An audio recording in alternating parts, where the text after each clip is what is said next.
Assalamualaikum warahmatullahi wabarakatuh.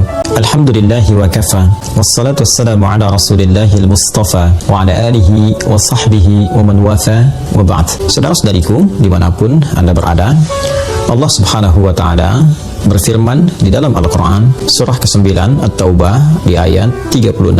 A'udzubillahi minasyaitonir rajim. Inna iddatash syuhuri 'indallahi 12 syahran fi kitabillah yauma khalaqas samawati wal ard minha arba'atun hurum. Sungguh jumlah bulan yang ditetapkan oleh Allah Subhanahu wa taala di dalam kitabnya sejak mula penciptaan langit dan bumi berjumlah 12 bulan dalam setahun. Di antara 12 bulan itu ada 4 yang ditetapkan oleh Allah sebagai bulan hurum. Bulan hurum adalah bulan-bulan tertentu yang dijelaskan oleh Nabi SAW dari jumlah 4 bulan tadi.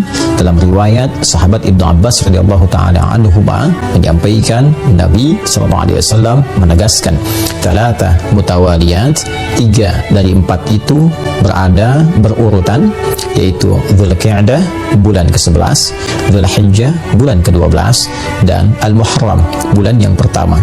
Sedangkan 1 dari 4 itu terpisah berada pada posisi yang ke-7, yaitu bulan Rajab.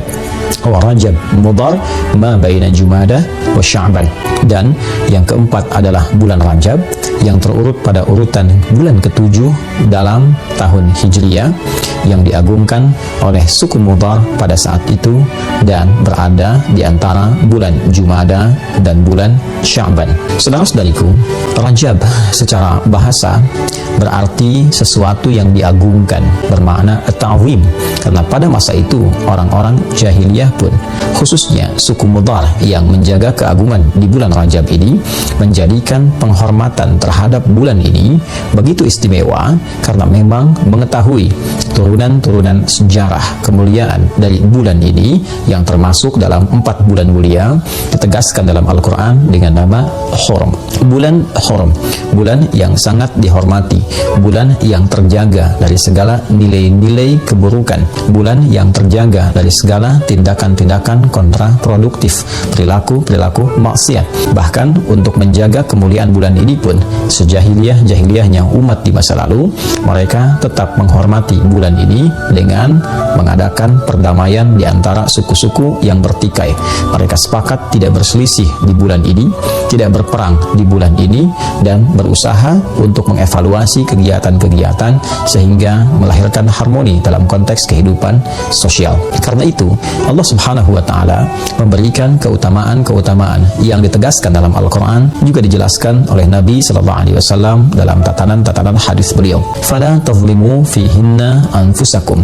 Maka bila telah masuk di bulan-bulan mulia itu, Allah menegaskan pesan yang kuat kepada kita, jangan sampai kita berbuat zalim di bulan-bulan itu. Pemaknaan ini diterangkan oleh sahabat mulia Ibnu Abbas radhiyallahu taala anhuma, seakan memberikan kesan kepada kita. Menurut beliau, sang penafsir Al-Quran yang dikukuhkan oleh Nabi SAW bergelar Turjumanil Quran, beliau menegaskan di bulan itu adalah bulan tempat berlatih kita menunaikan amalan-amalan mulia, menjauhi perbuatan-perbuatan yang kontraproduktif, yang dengan penegasan ayat ini memberi kesan orang yang meningkatkan ibadah, mengukir perbuatan mulia, maka akan dilipat gandakan pahalanya.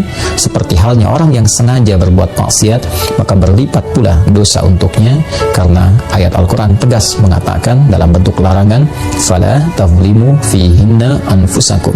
Jangan sekali-kali kalian berbuat zalim pada diri kalian di bulan-bulan yang dimaksudkan. Untuk itu, para ulama menghimpun petunjuk-petunjuk dari Rasulullah SAW terkait dengan keutamaan bulan mulia ini, khususnya Rajab yang kini tengah kita berada di permulaannya.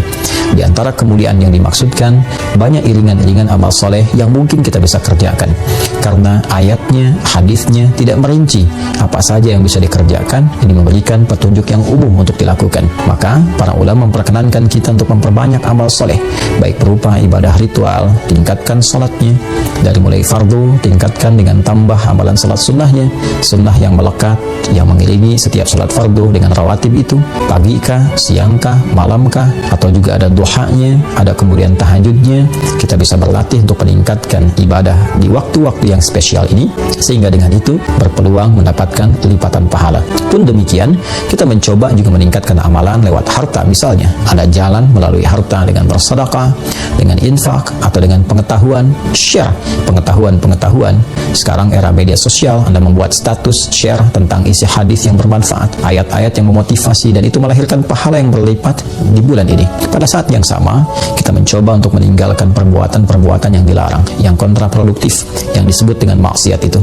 Mari, sejak saat ini, berusaha untuk menanggalkan perbuatan-perbuatan negatif dari pikiran kita, dari pandangan kita, dari pendengaran, dari lisan, sampai ke ujung kaki. Maka bulan ini adalah bulan yang sangat spesial dan momentum terbaik untuk meninggalkan perbuatan-perbuatan terlarang.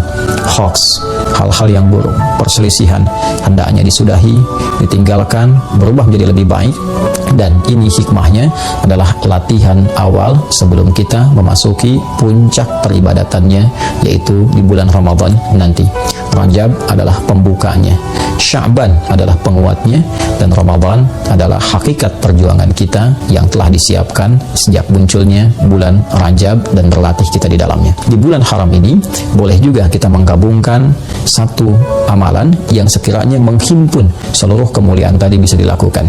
Di antara caranya adalah seperti yang diisyaratkan Nabi SAW, yaitu dengan meningkatkan puasa di bulan Hurum, Dzulqa'dah, Dzulhijjah, Al-Muharram. Kita belum sampai ke bulan itu, namun kita sekarang berada di bulan Rajab. Maka boleh kita memperbanyak meningkatkan puasa di bulan ini, karena puasa memiliki hikmah meningkatkan ketakwaan, meningkatkan ibadah, sekaligus saat sedang menunaikan puasa itu juga dapat berlatih mencegah segala hal yang dilarang oleh Allah dan Rasulnya.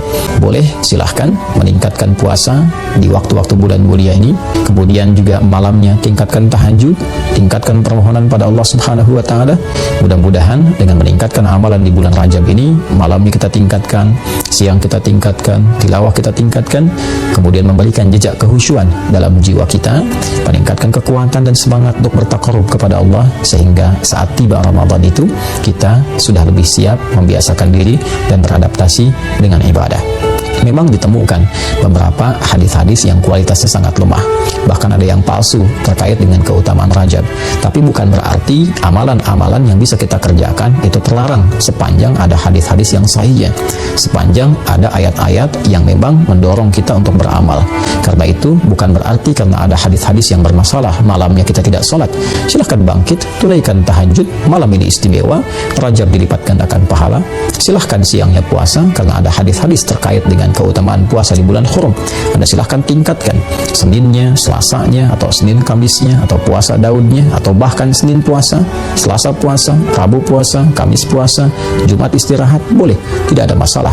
Niatkan puasa di bulan Hurum, spesifiknya untuk di bulan Rajab, dan mudah-mudahan Allah Subhanahu wa Ta'ala memberikan segala janji yang telah ditegaskan dan menjauhkan kita dari segala perbuatan maksiat.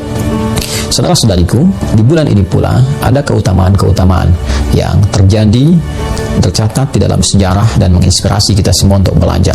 Di antara sekian banyak momentum yang terjadi, yang paling populer dalam satu riwayat, sekalipun ada perbedaan-perbedaan riwayat yang paling populer di bulan ini terjadi peristiwa Isra dan Mi'raj. Di bulan ini pula terdapat kemenangan Nabi SAW dalam perang Tabuk. Di bulan ini pula dibebaskan Masjidil Aqsa di bawah pimpinan Salahuddin Al-Ayyubi. Dan banyak momentum-momentum lain yang memberikan kesan kepada kita bahwa Rajab adalah bulan untuk berlatih, bulan untuk mendapatkan kemenangan yang hakiki, dan yang lebih penting lagi sebagai bulan pengantar pada kehusyuan dan kesiapan menerima anugerah terbesar dari Allah Subhanahu wa Ta'ala yang akan dibuka kelak pada gerbang pintu Ramadan. Semoga Allah Subhanahu wa Ta'ala memberkahi kita di bulan Rajab ini, memberikan kekuatan untuk beramal, memberikan pengantar kepada bulan Sya'ban, dan memberikan kebahagiaan dengan menyampaikan kita kepada bulan Ramadan yang akan datang menjelang dalam hitungan waktu yang bisa kita titi dari saat ini sesuai dengan ajal yang telah Allah tetapkan. Semoga kita dikuatkan, semoga diridhai, diberkahi, dirahmati, dan dimuliakan oleh Allah Subhanahu wa taala. Allahumma taqabbal minna innaka antas samiul alim wa tub alaina innaka antat tawwabur rahim. Barik lana fi hadha asy-syahr ya arhamar rahimin wa ballighna fi ramadan ya rabbal alamin kama tuhibbu wa tarda. Wa sallallahu ala sayyidina Muhammad wa ala alihi wa sahbihi ajma'in. Wa akhiru da'wana subhanakallahumma wa bihamdika asyhadu an la ilaha illa anta nastaghfiruka wa natubu ilaik. Alhamdulillahi rabbil alamin. Wassalamualaikum warahmatullahi wabarakatuh.